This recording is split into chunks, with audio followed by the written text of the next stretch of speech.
So, welcome to the continuation of the sociology class. Some of you were around in the previous class. We had a class on Sunday.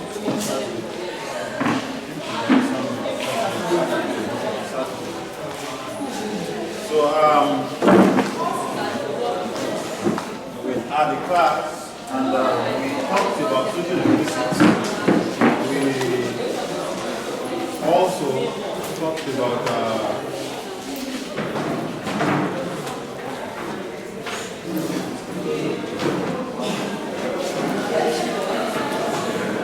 the scope of sociolinguistics, right? One other thing is talk about.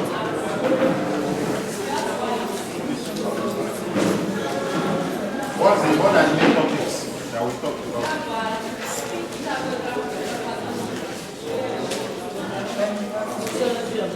Topics, chapter topics. So we looked at sociolinguistics, definition of sociolinguistics, that the relationship between sociolinguistics and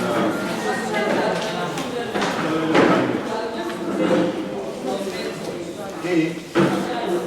Then we also considered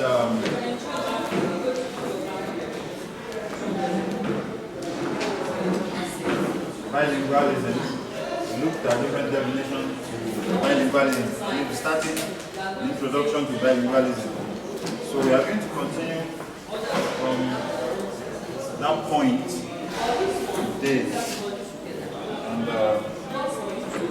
now, the last time we met, my camera was down, so I didn't bother those that were here. Normally, the reason why we are recording is to make the files available to people that are not in class, so that they can always have access to it. So normally, I think I did that, I'm not sure if it was a class, but I did it last semester. So the people that are in Lagos were able to have access. I did it for 300 level students. They have access to the class. So when I eventually go through the video editing, I'll put it on my YouTube channel and I'll forward the link to like access. So he sent me the audio version. So that's where we stop. Can I have one of them? From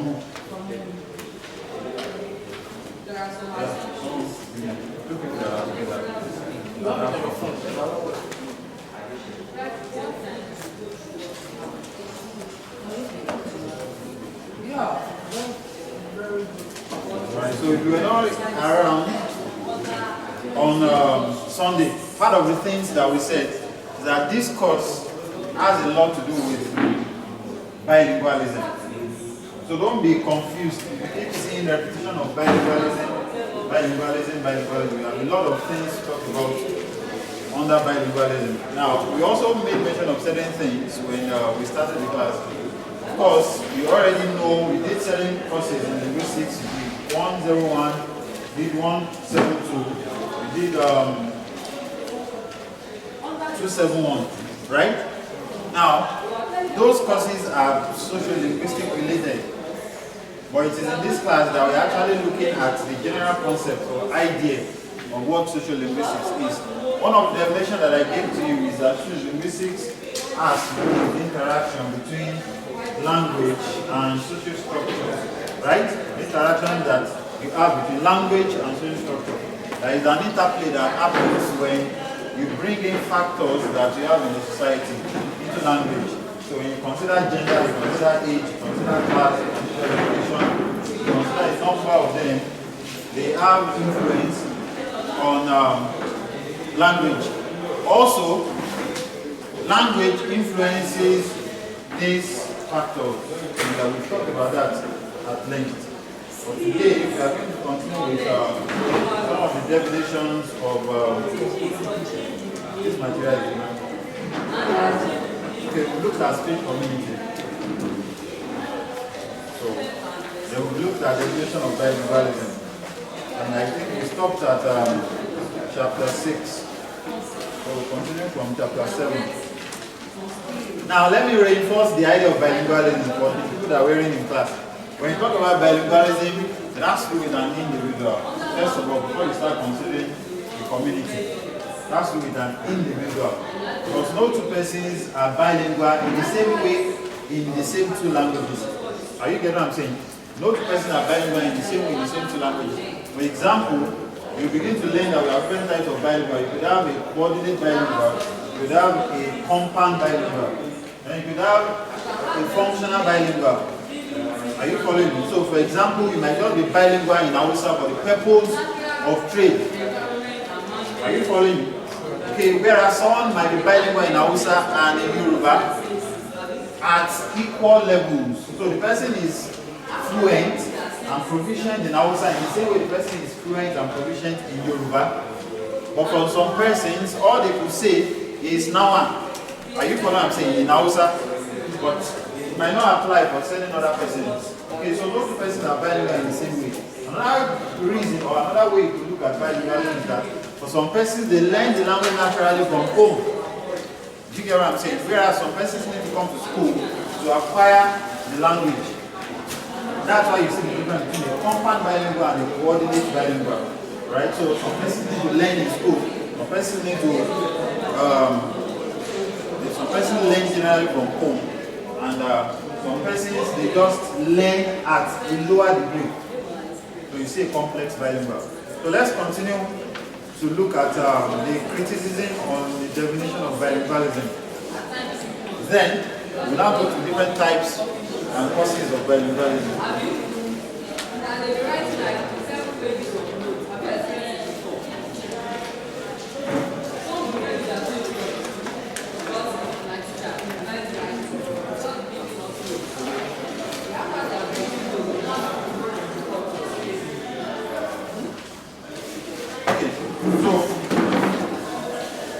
A critic of the definition of bilingualism. Remember that we have two extremes. If you consider what we did in the last class, we have two extremes. Someone who has native-like knowledge of what? Of both languages. That's the extreme one. So you have in language A and in language B, you have what? Native-like what? Proficiency. Are you following me? In both languages, this extreme A. So you have native-like knowledge in what? In both what? In both languages. Are you following me? Now in extreme B, we have native-like knowledge in language A, but for language B, you only use it for functional what? Purpose. Functional or specific what? Purpose. Alright, so you see that these are two extremes. So some persons, some scholars expect that if you are to be called a bilingual, then you must be able to have native-like what? Knowledge. People that belong to both languages must be able to say that you are part of them. If you go to Hausa land today and they can call you one of them as a Yoruba person, it means that you are bilingual in what? In their language. Are you following me? But if they can't call you one of them, then it means that you are using the language for specific purpose. They can't call you to come and interpret certain things for certain people. So that's actually we have two extremes. Now in between the two extremes, there are people that fall at certain stages. Are you following me? So some person might have some other degree of knowledge. So remember, one of the things that I said in the class is that if I know the number system of French, what are the numbers now? On those, try. And I say that yes, I can speak French because I know number 1 to 10 last one. Does it qualify me as a bilingual? No. Whereas for some persons, they will say that you qualify as a bilingual if you know it for certain reasons. If the only reason why you make use of Latin is to use it in your church, if you are a Catholic, for some persons they will call you what? A bilingual. Whereas for some persons, if you cannot use it at home, you cannot use it in school, you cannot use it to market, you cannot use it to interact with people, then you cannot be called what? A bilingual. So we want to look at some of the definitions and the criticism that have been put up on the definitions. Are you following me? Is it clear? Alright, so let's move on. Now, a critique of the definition. It will be necessary at this point to re-examine each of these definitions. Suffice it is to say for now that earlier scholars had noticed the inadequacy inherent in these definitions. Right? So there are problems, challenges of the definition. As language students or as scientists, because linguistics is a science, we try to question some of the things that we say. Now the loophole in a psychological definition by Bloomfield. For you to know what Bloomfield said, you have to go back to the previous chapter. You get what I'm saying? The loophole in a psychological definition by Bloomfield or Thierry is twofold. Number one, problems of measurement seems what? Insurmountable. Number two, finding a general norm or standard for proficiency is what? Impossible. I mean, remember, I don't know if it was a class, I've asked students before that, can you tell me 10 proverbs in Yoruba? Not too many students will tell me 10 proverbs in Yoruba. By that standard, it is very difficult to call the person what? The proficiency of Yoruba. Even though you are a Yoruba and use it at home, use it in school, use it in many other places. So you want to ask yourself, what actually qualifies a person as what? A proficient speaker of the language. I asked some students, I said, tell me 1,345,022 in Yoruba. What's my one proficient or what is someone? Is there any proficient Yoruba speaker here? So, You won't just say yes, I'll raise up so that we can call you. Proficient speaker, will you tell us?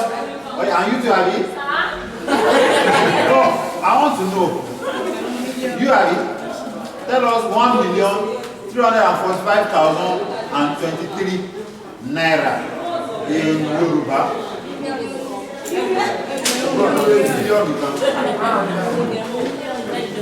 So it becomes very difficult on that basis.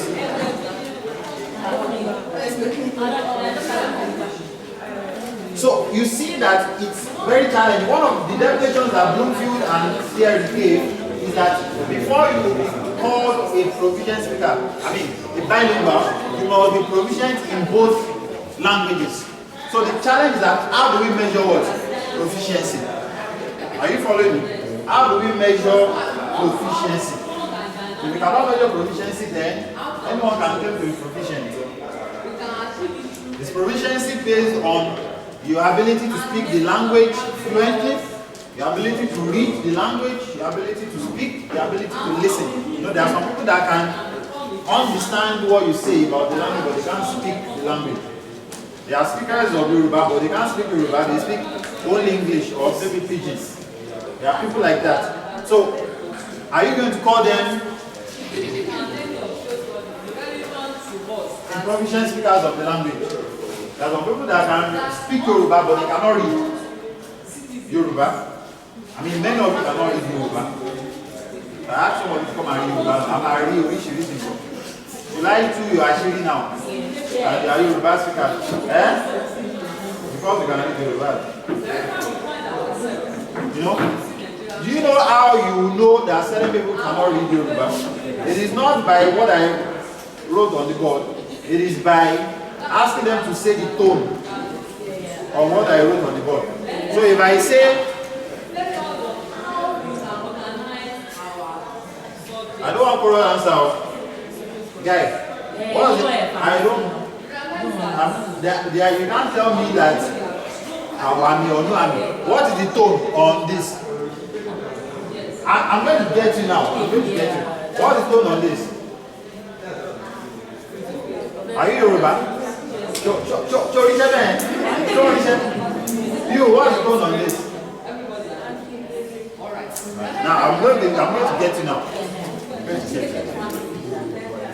Now, I want someone to pronounce this. This is A. I'm writing it orthographically. So, I mean, phonetically. So, what is? Pronounce this. Talk now. Pronounce it together. Say it again. Alright. Now, what is the tone on it when you say that? Huh? So what happened? Was it not really that you said before? Yeah, it's How did it change? Well, so I just really Akinwa. I'm serious. That's all you are. No, the point is that many of you do not know things. That's just it. So when you are asked to read the literature in the language, you cannot read.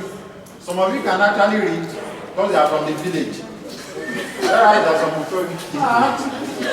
Well, there are some of you that what? That's what? Evil. Or it's even better that you can read for those of you that can read because you have an identity. But oh, they can vote, why they carry you back?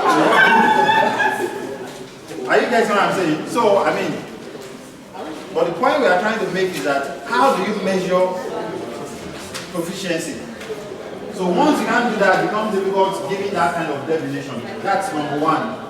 Okay, so it's insurmountable. Insurmountable means that it is a challenge that cannot be what? Conquered. Other scholars who have pointed out the inadequacies of this bilingual type of definition include Obanya 1973 and Adeniro 1977, Westmore and the likes, who contend that it is impossible to objectivize native like what? Control. What they are trying to say is that you cannot actually measure who is what? A native speaker. It's very difficult for you to measure a native speaker. However, in your grammar, you will be told certain parameters to measure who a native speaker is. But we are leaving that out. We are not concerned about grammaticality, judgments, ambiguity, and everything. We are looking at performance. Performance. How do you measure a native speaker in performance when you have to talk? How do you measure a native speaker? So when you can't find that, it becomes very difficult to explain who a native speaker is. So, right? Let me move on to another one. Again, at the other extreme, where bilingualism is loosely defined, that is at this end. Are you following me? At this end, it's loosely defined. Inadequacies also abound. For instance, when read 1953 and Mackey 1968 in their own definition, rather than emphasize fluency, have emphasized what? Usage. Are you following me? Hello? Are you following me? It seems as if your mind is on the rise that you want to eat after this class. Don't worry, they will not steal it before you get home. So focus on the class for now.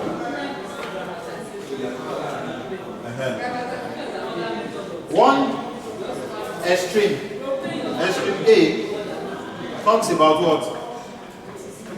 Native like what? Control. Extreme B talks about specific what? Purpose. The usage of the second language. What you want to use it for is what it focuses on.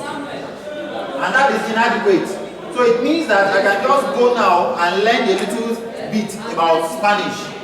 Because I need it to trade maybe for Bitcoin or whatever with certain people. Then I now say that I'm a bilingual in what? In Spanish and Yoruba. So if we give that kind of definition, it's also faulty. Right? Okay, so let me take that again. So they focus on what? Usage rather than what? Fluency. So the problem with this definition is that they do not state how well two or more languages we know or how much use is made or is to be made of the what? Of the languages.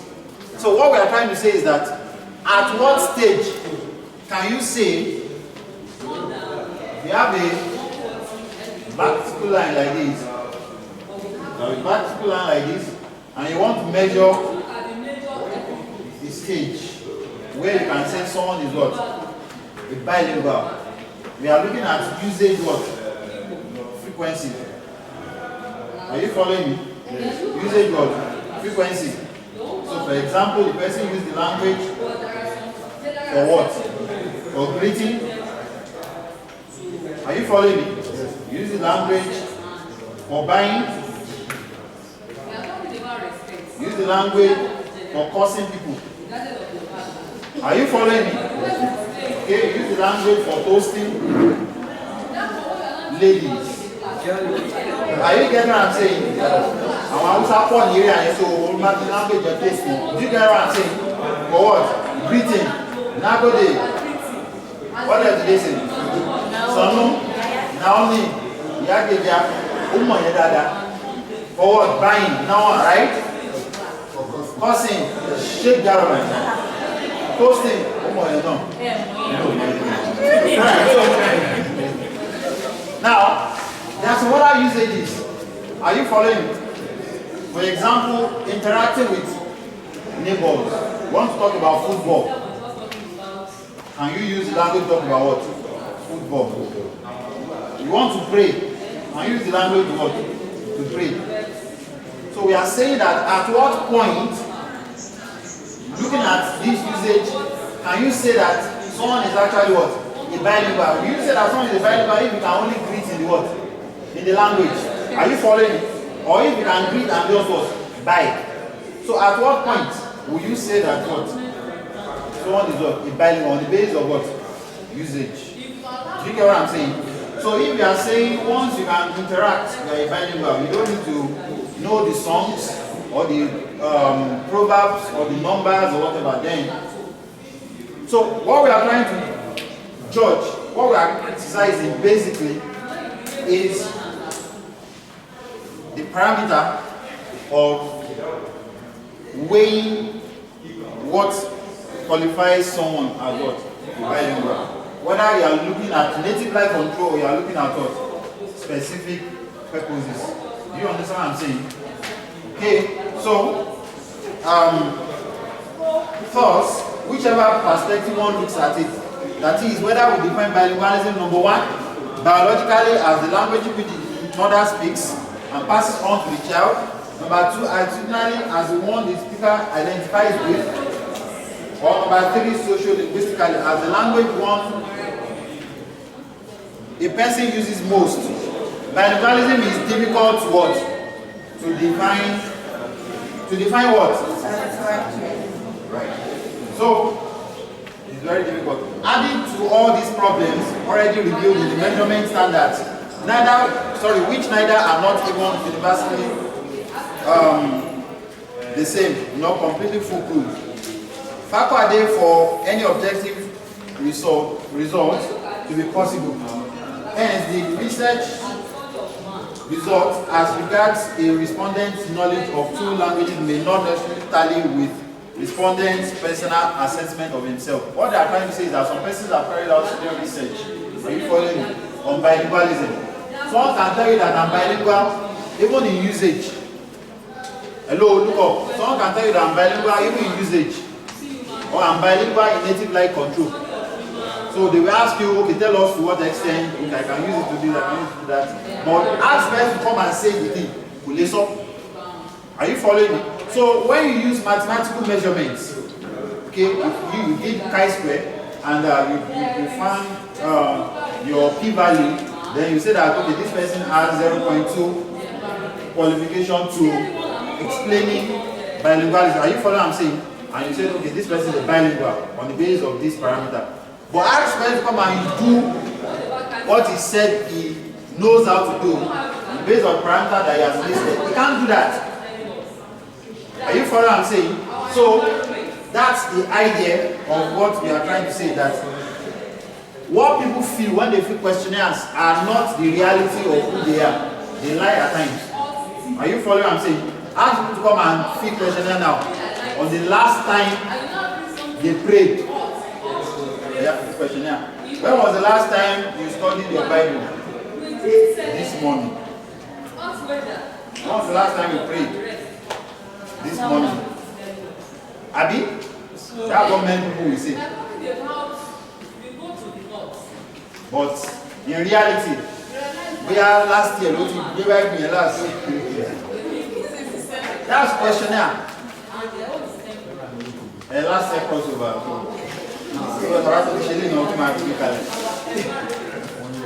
Àwọn mi ọ̀rọ̀ tí mo sọ ó tàbá wọn ní ọ̀rọ̀ tàbá wọn. Are you following what I'm saying? So So it works like that. Alright, let's come back. Okay, so basically that's the idea of what we are trying to say. That it's very difficult to measure who a bilingual is.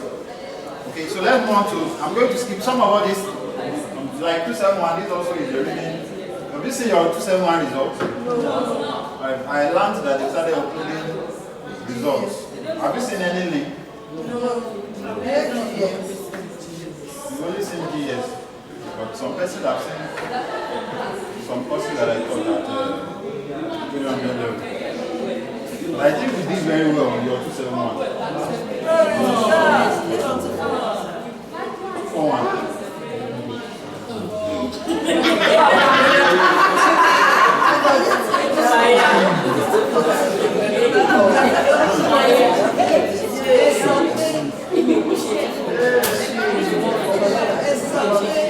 Actually, I think some persons did very well. There are people that will fail definitely. Yeah. But I think you should do very well. I think you should. I think no. But I think people did very well in that. 7-1.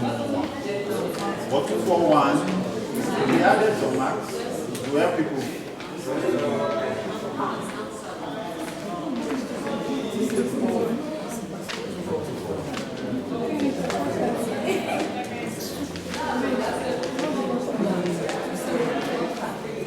So this course is also a reading course. That's the point that I'm making. So you see that it has a lot of notes and everything, but they are easy to read. And I've been giving you understanding to some of the big words there that you might find difficult. Right? So, I mean, something that you read once, then you understand. It's something that happens to you on a daily basis. Abi, you are a bilingual, whether you like it or not. Or is there anyone here that cannot speak English? Can't speak English. You're in the wrong class. You're supposed to go to psychology. So that, you know, I won't say more than that. Close up.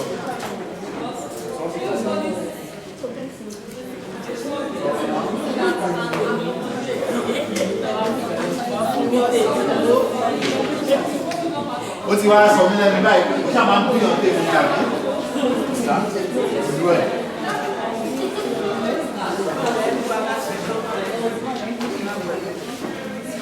Ìlú yìí.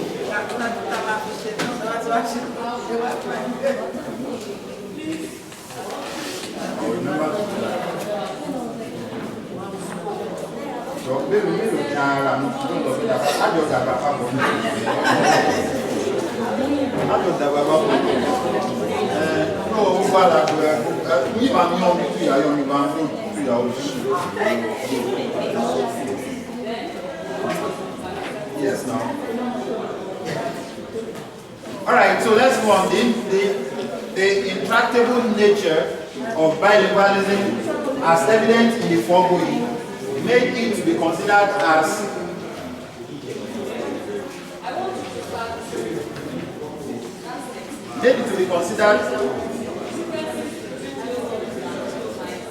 intractable. You can't remove. You can't remove. You can't. Yeah, you can't. What can I give it to you now? You can't pinpoint. You can't pinpoint. There is no specific definition that you can give to bilingualism. That's the idea of intractable. So the intractable nature of bilingualism is evident. Are you following? Yes. Alright, so the intractable nature of bilingualism is evident in the foregoing. Accepted in the foregoing made it to be considered as a relative ability by what? By scholars. The what's the meaning of relative? Huh? Relative ability. You know, I'm not to watch. Are you following me? That's not relative. We can draw down. I mean, we can draw at different levels. So I think I don't know why you should Are you following me? And they have some persons come and draw a human head. Don't do the right. Are you following what I'm saying? That's what? Relative. Then we can cook at different what? Levels. Have some persons come and cook. You will regret that. Are you following me? Then have some persons come and cook. What will happen? Then some persons will cook it normally. Hey, so it is relative. The idea of relative is that we are bilingual at different what?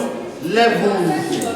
Are you following me? Yes. Just as we are brilliant at different levels, we are also what? Bilingual at different what? Levels. So find your level. Find your what? Level. Prosper at your level. Are you following me? If you have 1,000 naira, don't go and pursue a lady that her change alone is 50,000. Find your level. Find your what? Find your level. Are you following me? Find your what? Level. Prosper at your level. You know, look at that one name and to only Jeep. Find your level. Huh? Don't say this like go. Aspire to aspire. Find your level. Prosper your level. You know, it gives you what? It gives you peace of mind.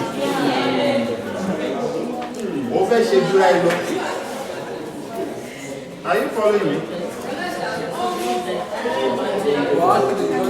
It doesn't go that way. For relationship wise, relationship doesn't go that way. Don't buy yourself. By the time you get married, you know that it goes that way. So,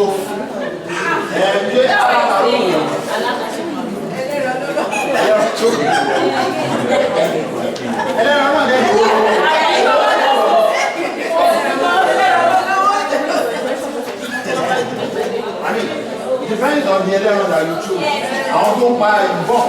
Then I'll loan distribute. What you need to be able to make that very You don't okay, so let's continue. So bilingual is what? Relative. It is at your level. Don't aim too high. Find your what? Level. Where are you going this way? You are finding your level, Abby? Yeah.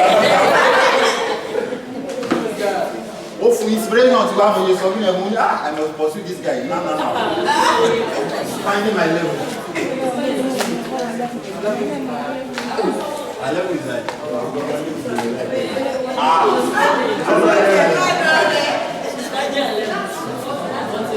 So,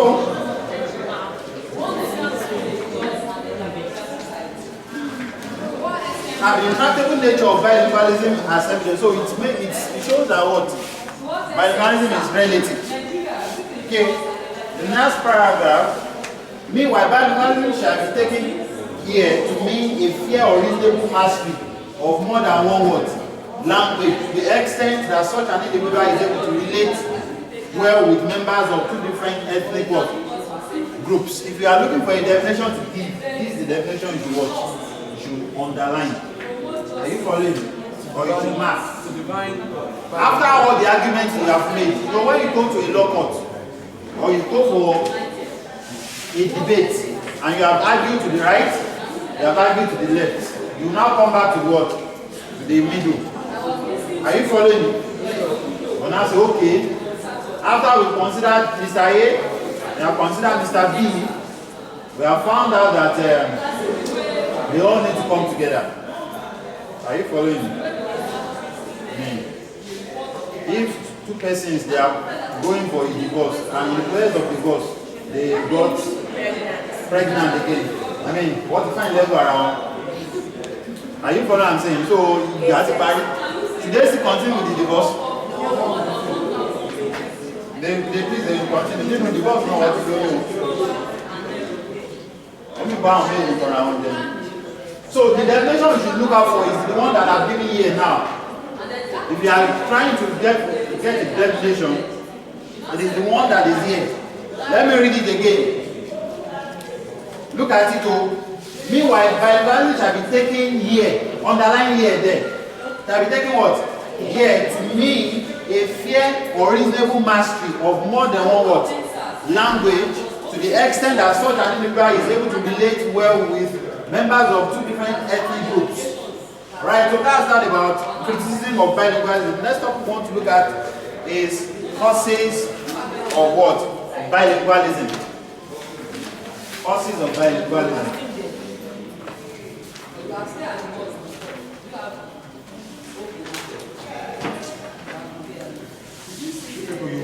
You don't know what I'm actually saying. It's because many of you here are young. You know, in the past, there was a fraud that used to happen in Christianity. All because of, what do you call it now? All because of the will of God. Especially in certain churches that they don't allow people to marry outside the church. A young lady that has studied to the level of PhD, they will now match that young lady with a farmer or carpenter because of church. You now say, look, I mean, except the man goes to study. Number one, you feel inferior, you cannot operate, you cannot even help the career of the lady. That's just the truth. Because the lady will have to come down to a very low level, and that's what used to happen in the past. When you talk about that, and that's part of, I'm talking about those days when, I'm telling you stories that I heard, not that I was there. Are you following me? Those days when, if you say you are a Christian, they will start praying for you, what in more mommy. Those days, not this day that if you say you are a Christian, people will have. Those days, if you say that you are a Christian, you know, all if you go sing so that one have. Let me tell you the story of one of my pastors. When he said that he has become a Christian, the mother put in the food.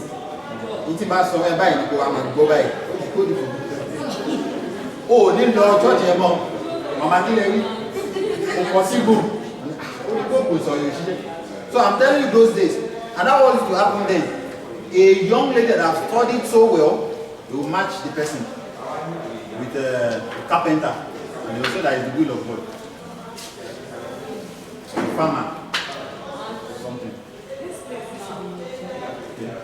But you know, if we are very biased, or you have certain doctrine, you say that yes, it could be the will of God. Are you following what I'm saying? But I'm not sure that can happen in this Nigeria that we are today. But it will happen anyway. Maybe the person is already 40 years old or 50 years old. Yeah. And he's looking for conditional relationship to marry. Yeah. Marry and do that by zero.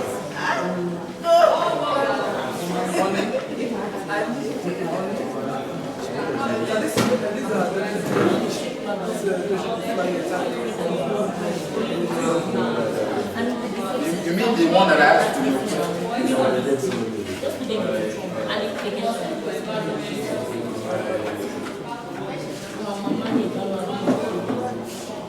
I'm not sure.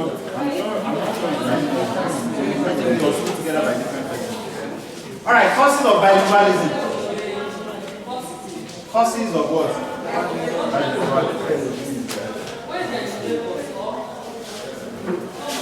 So, if you look at what we have here, a multilingual or a bilingual situation can develop for reasons which may be difficult to explain because of their obscure historical origins.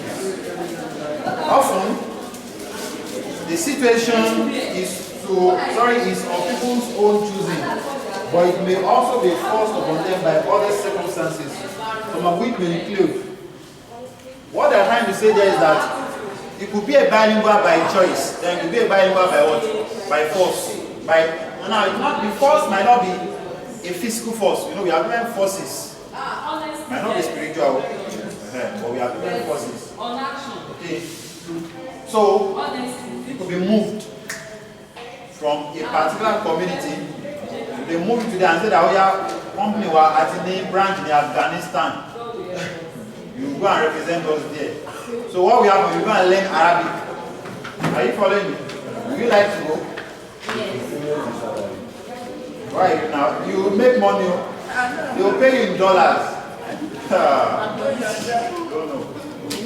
You'll be relaxing on board. Enjoyment. Yeah? Enjoyment. You have your own personal jets and everything. Eh? No, Afghanistan. You already have someone in the US. Okay, you are not going outside Nigeria. We will send you to Sokoto.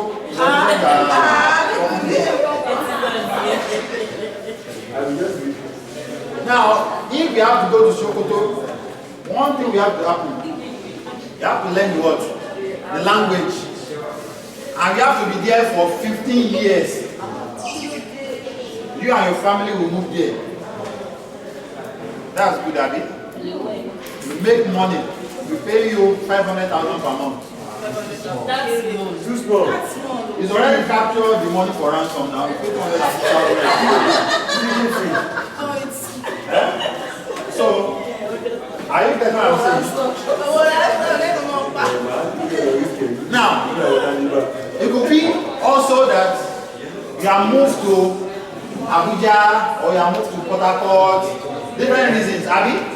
Then it could also be that maybe when you go for service, one doctor, as they are just going home one afternoon after a stressful day at CDS, he's just driving his, what do you call it now, formatting, and he's just going, then just saw that lady, looking like this. Hello. No, police, hello. Hello.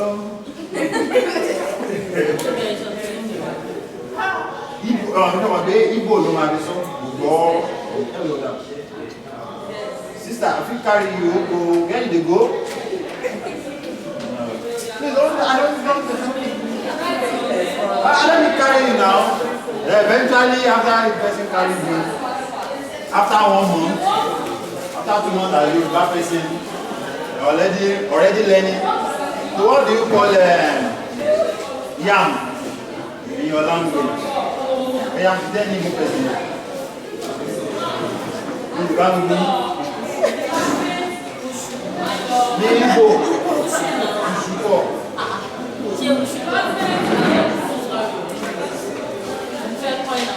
So what happened? Marriage has what? Has taken you down to what? Igbo land. And you are already bilingual in Yoruba and what? If your dad or your mom, let's say your dad, but it might not really happen with your mom. If your dad were a pastor, a Baptist pastor,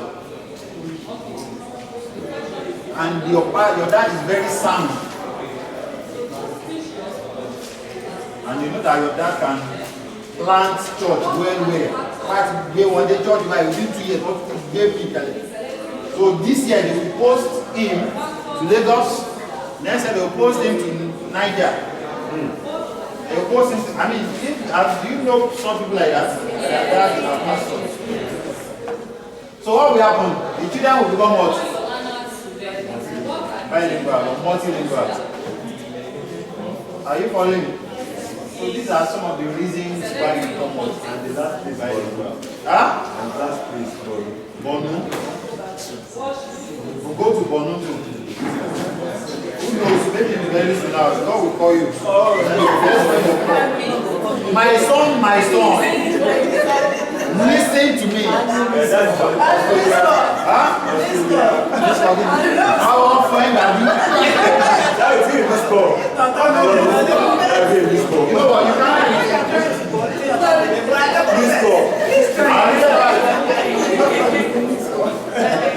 Have you ever seen anyone? Anyone that don't call that ran away?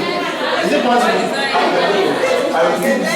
God will carry you by force. You see Jonah. He will carry you and will carry by force. We are today born by. Oh, you know. Canada. I don't write some design.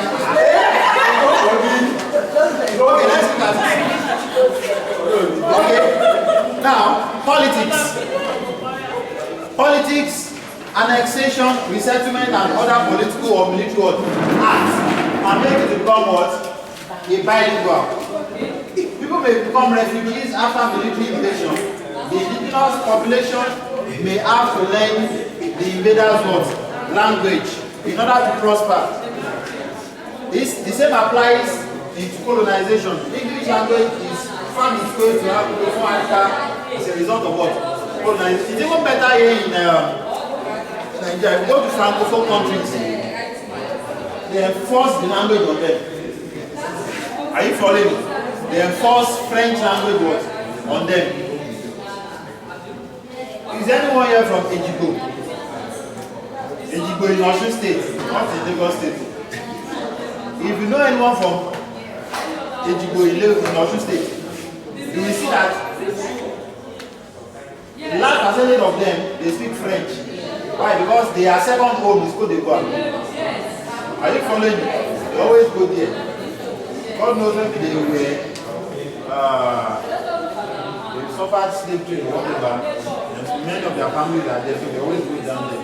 Are you following what I'm saying? So you have different. Another reason is religion. People may wish to live in a country because of its what?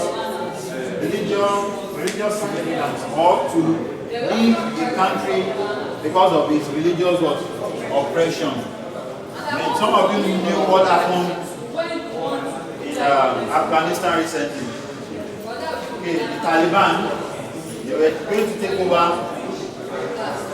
Afghanistan then, and the United States was trying to evacuate his citizen. Why? Because the Taliban system of government will enforce a number of things. They will not allow women to go to school. They will not allow certain things, many things, what is required law to be applied. Though they said that they will allow women to go to school, that was part of the promise that they made. But I'm sure that they will come back with their requirement, whatever. They will tell them not to go to school. Alright, so the next thing is culture. Culture. A desire to identify with particular what? Particular ethnic culture or social group usually means learning the language of that group. Is there any culture that you like that is not yours? Say it. Hausa, but you even look like one before, so you're already becoming one of them. So can you speak Hausa? Can you speak small? God will answer your prayer. Now Hausa man that you desire, God will do it for you. Alright, so which one? Portuguese. Like which Portuguese culture do you know? Which Portuguese culture do you know? You don't know anything about the Portuguese culture. Some of the language. I was expecting that many of the females will say that they like Korean. Because the only movie you know how to watch is Korean movie. I like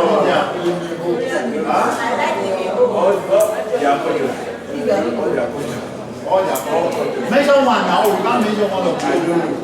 I don't know. And you just like, lady or good thing. Alright, so the next one is on education. So many of you learn English in what? In the classroom. Abi? Many of you learn English in the classroom. Learning another language may be the only means of obtaining access to knowledge. This factor led to the universal use of Latin in the Middle Age. Remember, I don't know if it was a class I was saying it, that those days, when you talk about being illiterate, it means that you can speak and read what? Latin.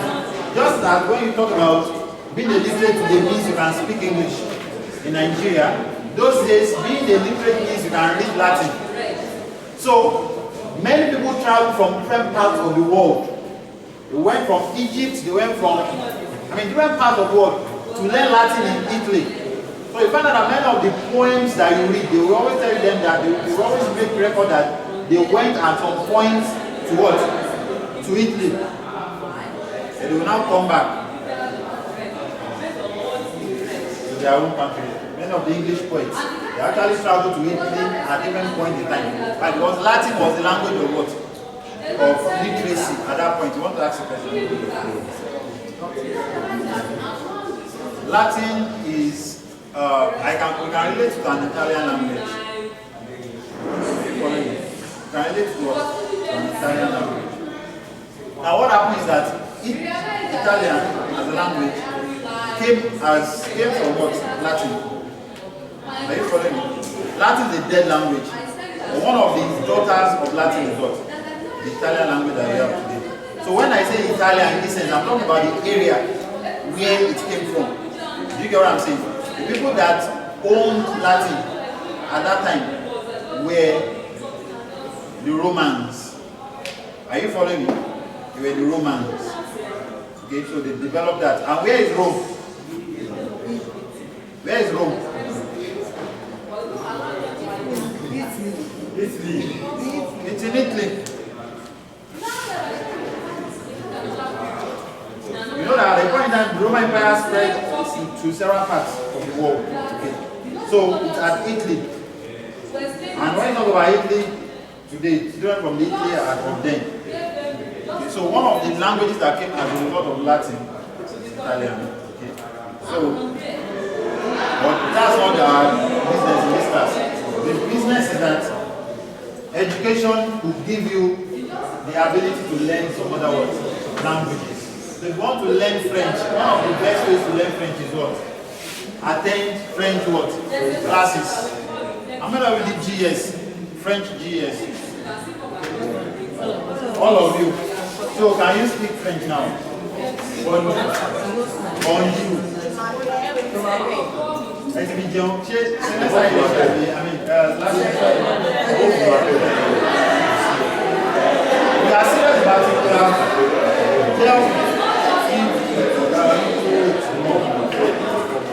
It gives you better footing. If you can speak other languages that other people can speak, it gives you better footing. You get some job opportunities. Don't be lazy. You are not giving your mind to it now, then you don't have people that can be speaking it to. So you have to move in with French speakers too. You know they speak and too. You have to be in class. When you write, it's you used to write. You have to be using it every time. Now the next one is economy. Very large numbers of people have migrated to find jobs and to improve their standard of living. Are you following? When you leave your village, you left Iyanforogi village, Ayetoro village.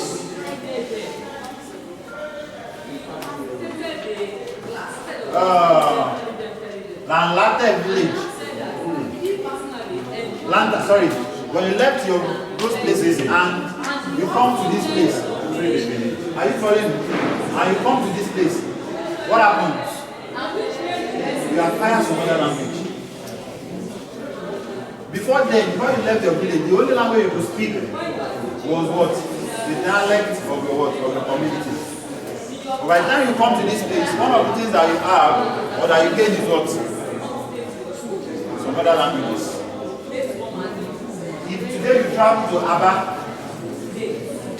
hello, if you travel to Aba, you say that, okay, there are too many in Lagos. Let me go to Aba, they produce correct materials there. So let me go there and settle down. I need to move on with my life. This trade business, I have to do it so you probably make money. So someone has motivated you, you have gotten some money, then you move to Aba. It's not Yoruba, they speak there. They speak what? Pidgin and Igbo. You have to learn the two. Are you following me? So economy can make you leave the place and move to another world. Natural disaster is another factor that can affect you. Are you following what I'm saying? If you are finding your level.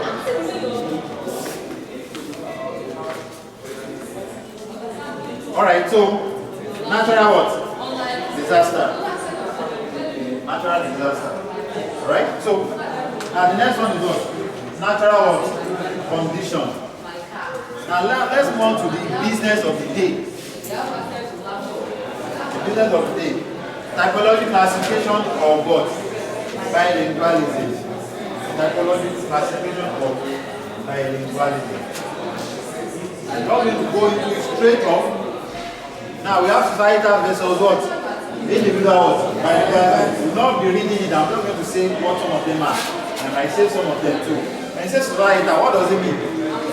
You have a situation in which all the people in the society are bilingual in two words, in two languages. They are bilingual in the same two languages. That's societal what? Bilingualism. The other one is what? The other one is what?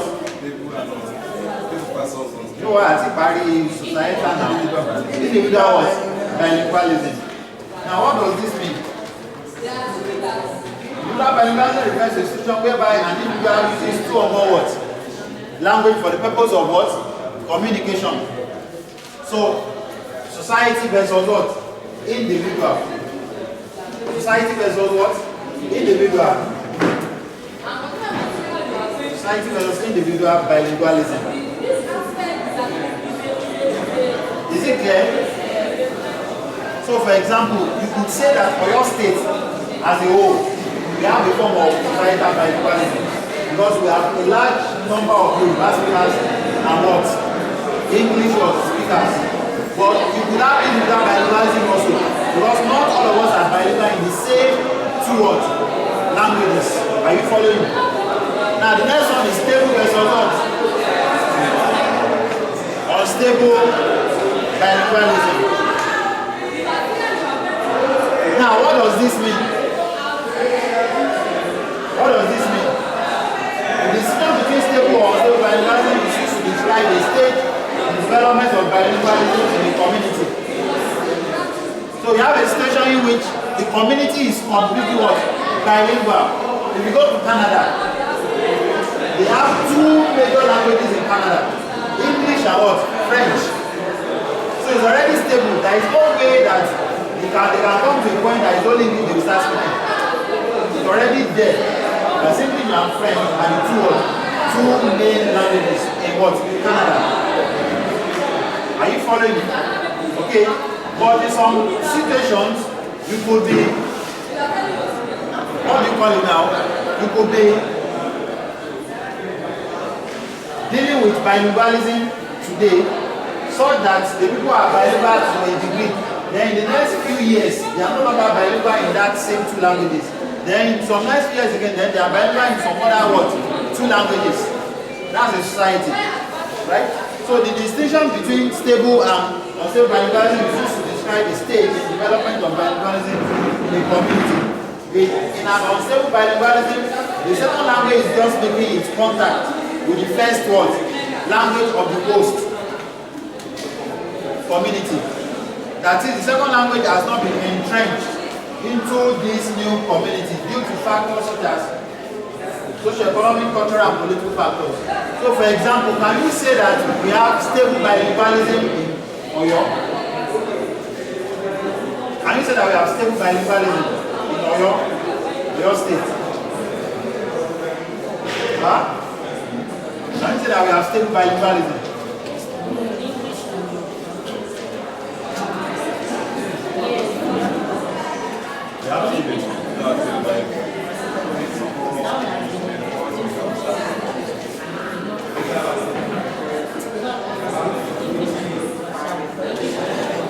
Oyo has been a Yoruba community for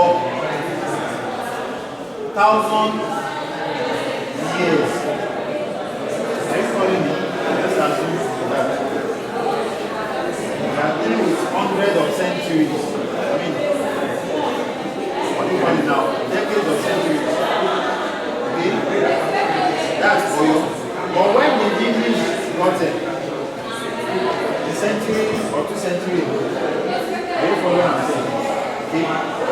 If you gather 1 million Oyo speakers, not all of them will speak English. Are you following me? But if all of them can speak English, then you can say that English is already stable. Are you getting what I'm saying? English is not yet stable. Why? Because not everyone can speak English. There's only some persons that the language has made contact with. What contact has English made with many people here? Education. Many of us interact with English when we come to class. When we leave class, we don't speak English again. Are you following what I'm saying? Maybe when you go to the bank, you also speak English. Are you know what I'm saying? But once you leave class, you leave secondary domains, you don't speak it again. So, English is not yet stable as it were. In Nigeria as a whole, English is not yet what? Not yet stable.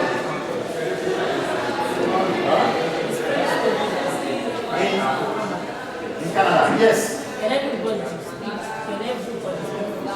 Almost everybody can speak French and English in Canada. Yes. They have a diglossia situation in Canada, so that you can speak English for certain reasons, you can speak French for certain reasons. So you must be able to function in the two before you can have a meaningful interaction. And it also depends on where you are staying. Are you getting it? Depends on where you are staying in Canada too. But the point that we are making is that we have a stable bilingualism. The two languages are already what? Entrenched. They are fully entrenched in the what? In the community. Now the next one is elitist versus what? Mass bilingualism. Elitist basically is a very few persons are the ones that are bilingual. The same what? The same language. So for example, that's what you have in your state. People that are educated, people that go to school, they are the ones that can speak what? English and Yoruba. But if all of us can speak English and Yoruba, then we have what? Mass bilingualism. Are you following me? We have elitist bilingualism when a few speakers are trained in a foreign language in addition to their mother tongue in order for this set of people to be used in the service of their nation. Examples of these are Russia in the past, where French was the second language of the elite, and Nigeria during the colonial regime when few Nigerians are trained in English to function as civil servants.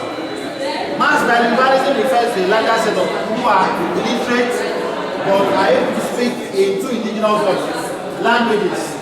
This kind of bilingualism is largely unplanned. So you are not planning it. Generally, people just speak two languages. Now the next one is vehicular versus what?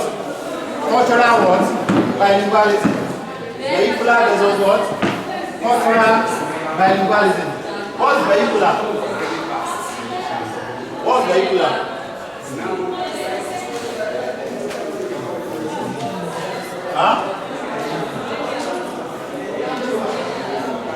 Basically, when you use the second language for specific purpose, that's what you mean by vehicular. You are not staying there permanently. You just need the language to achieve certain aims, then you move on. Are you following? That's vehicular. For cultural, it's part of it, came directly from you, from your culture. Now let's look at the definition. Vehicular bilingualism refers to a limited knowledge of a second what? Language. It arises in situation of contact, where one of the language is used for limited what? Purposes or for minimal what? Transaction. If you go to serve and you have to spend 2 years there, you have to learn, sorry, 1 year, you have to learn some basic information of what? Of the language of where you are serving. Are you following what I'm saying? That's vehicular what? Purpose. If you normally go to Cotonou to buy stuff, what do they say in Cotonou? Rice, rice, clothes, those kind of things. You have to communicate in some of the bit of French or Ebon that they speak there. Are you following what I'm saying? That's vehicular what? Communication. You get what I'm saying? Now, what of cultural? Cultural bilingualism is comprehensive in that the second language is acquired as a means of entry into total culture of the related language. So if, for example, as you keep going to Cotonou to buy stuff, you've learned that of the French. Are you following me? But one day, as you are going, you met one dark, tall, handsome man that speaks French and a language. Unfortunately, he doesn't have Ila. And he doesn't say Ope Kodjam. Then, and he says, young lady, you look very beautiful. And if you look at it, then God has answered my prayer. Then, what happens? You have to be introduced to the culture of the man. You are no more speaking the French word at buying level. Now you have to start learning the French for other purposes. You must know what they call rice in what? In French. You must be able to know other things in French. In other words, you are learning the language to enter into the culture of what? Of the people you are moving into. Are you following me? That is cultural what? Bilingualism. Because you are going to be part of the person's culture. Are you following me? Okay. Now the next one is what? Horizontal versus what? Vertical what? Bilingualism. Horizontal bilingualism, according to Paul, 1965, describes the situation where two distinct languages share the same official, cultural, and social status in a community. Are you following me? Horizontal bilingualism, according to Paul, 1965, describes a situation where two distinct languages share the same what? Official, cultural, and social status in a what? An example is Canada, where only English and French are recognized officially. Are you seeing it now? So they speak French and English at the same level in where? In Canada. That's an example of what? Horizontal. Look at it. When you look at this, what does it show? What does it show? Equality. It shows what? Equality. If you look at it, what is this saying? What is it saying? It's showing what? Class. If you look at it, what does it tell you? Equality. Are you following me now? Horizontal means what? The same two language function for the same what? Purposes. Two distinct language function for the same what? Purposes. Vertical, they don't function for the same purposes. They have different what? Functions. Equal, different languages, equal what? Functions. Different languages, different what? Functions. Are you following? Right. So let's continue. Vertical bilingualism occurs when a speaker can use a standard language together with a distinct language or related dialect. For instance, I can speak standard Yoruba as well as Ijesha dialect. If I want to speak my Ijesha, I use it to talk to my people in where? Are you following me? In Ijesha. So it won't perform the same function as the standard Yoruba. I can't speak this Ijesha dialect to what?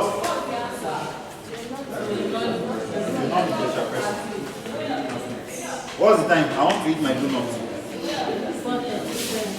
4. Okay, let's have a break. Okay, let's finish this, then we are going to have a break. Finish this chapter.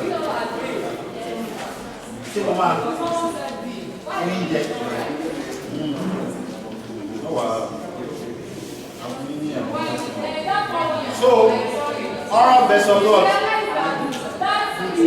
Versus what? Literate bilingualism. You should be able to say this one now. Abi? Oh yeah? You are not the we are talking about.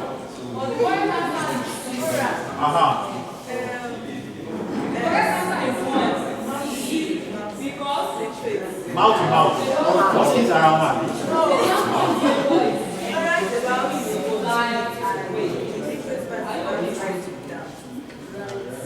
Okay, so if we have oral bilingualism, basically we are dealing with someone that has oral knowledge of the second what? Language. Whereas if we have a literate bilingual, someone that has the writing ability of the second what? Language. Abi? So oral bilingualism refers to a situation in which the bilingual speaks is two languages but has no literacy skill in one or both of them. Are you seeing that? So he can actually what? Speak the two languages, but he cannot what? He cannot write in the second language, or he cannot write in both. Are you following me? But let's look at the other one. The literate bilingual on the other hand does not only speak both languages, but also read and write in what? In them. So if you can read English and you can write in English, you are not just an oral bilingual in English, but also what? A literate what? Bilingual. Literacy means writing. Write. Literate means what? Write. That's the basic meaning of literate. Write. Ability to write. Ability to read and write. That's the meaning of what? Literacy. So you see that literacy is not you are brilliant. It just means you have the ability to what? To read and write. So if you can read and write Yoruba, you are still what? Illiterate. It doesn't mean that you are educated. So education is not from literacy.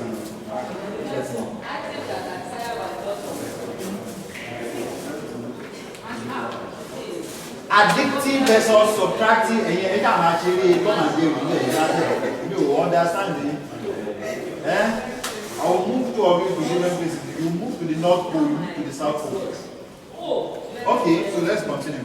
Now, addictive bilingualism. Addictive bilingualism occurs when conditions favor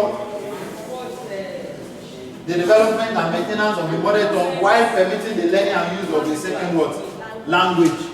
What's addictive? Go do.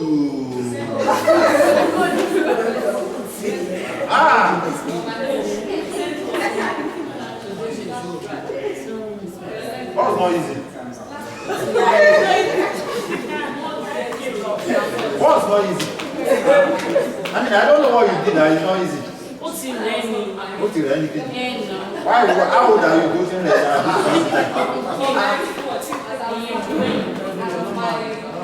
Are you married? Who married you?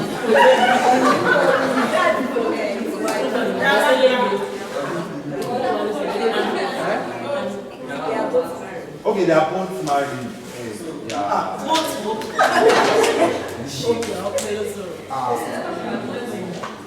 But you cannot deny the fact.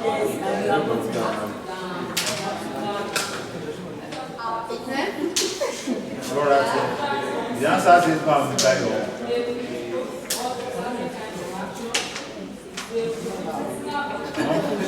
You have to help yourself.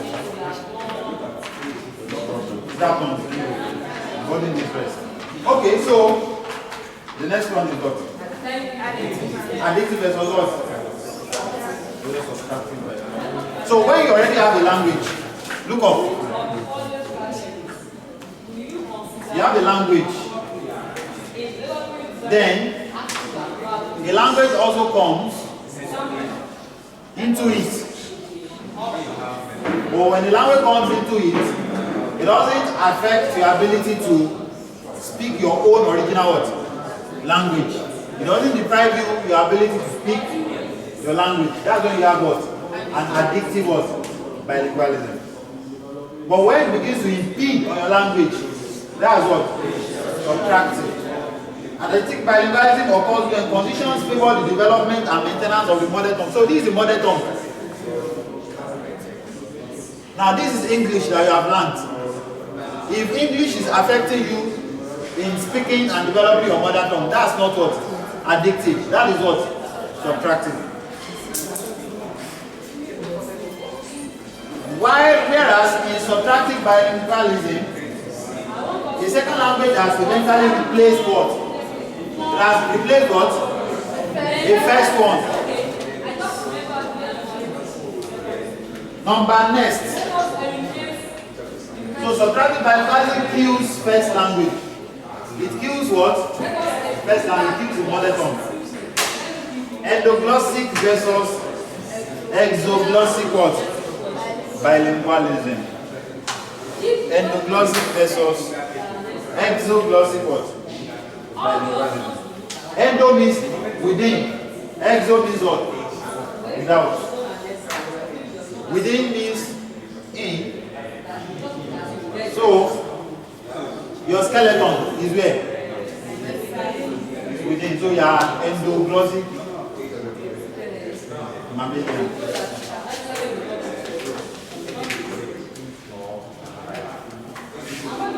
But when you see a soldier ant, it has an ecto what? Skeleton. Abi? So it is outside. It's not what? In. Are you following me? So a language that is not within Nigeria is what? Exo. The language that is within Nigeria is what? Endo. Now when you say within Nigeria, we mean indigenous. Where we know to hundreds of 100 years ago. Are you following me? So English is not what? It's not endo. It is what? Exo. Now let's look at the gist. Endo-glossy bilingualism involves the learning of two indigenous languages, while exo-glossy bilingualism refers to bilingualism involving two foreign words. So if you are a bilingual in a foreign language, you have what? Exo-glossy.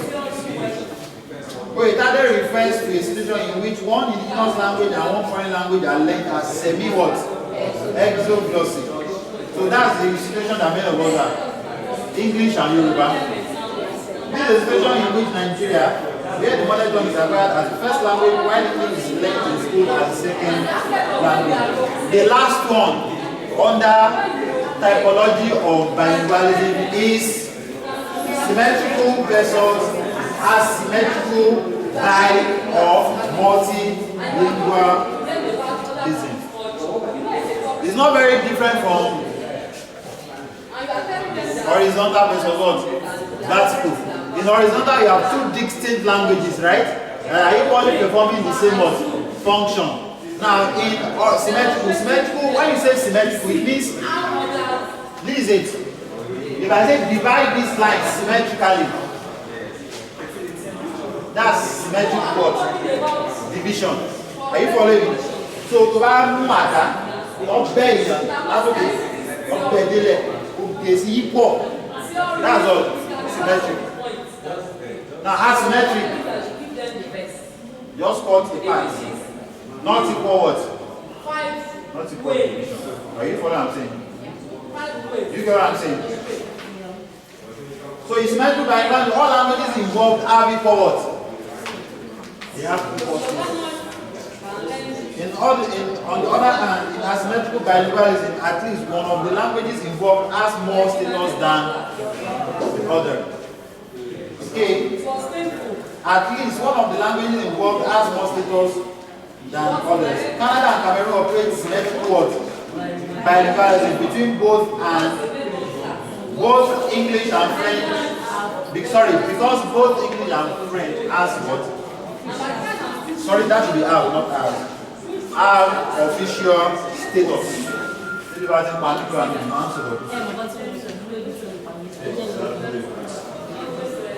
It's not easy.